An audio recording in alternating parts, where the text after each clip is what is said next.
Kenapa emas dan perak menjunam? Emas telah jatuh lebih 18% dalam masa kurang daripada 2 hari. Perak pula jatuh 26%. Ramai panik, tapi apa sebenarnya yang terjadi? Jom saya jelaskan secara teliti. Harga emas global jatuh mendadak selepas mencapai paras tertinggi baru-baru ni.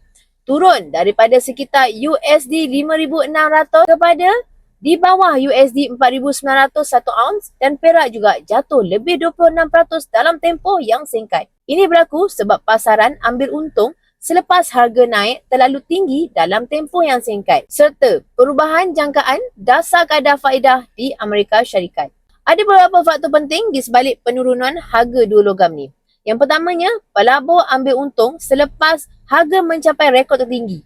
Bila emas terlalu banyak dibeli, harga boleh bongkak dan kemudian turun bila ramai jual sekaligus. Yang kedua pula, dolar Amerika Syarikat kembali menguat selepas berita calon baru Reserve Persekutuan diumumkan, menjadikan logam berharga seperti emas dan perak kelihatan kurang menarik untuk pegangan segera. Yang ketiga, pasaran jenuh beli, overbought.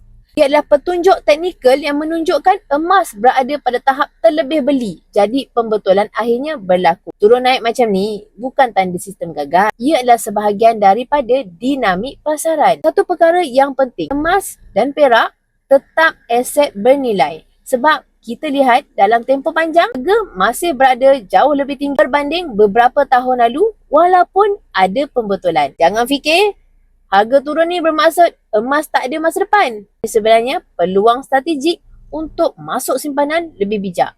Kerana ramai pelabur besar pun sedang ambil untung dan menyebabkan harga turun untuk sementara. Kalau anda tak mula simpan emas sekarang, bila lagi?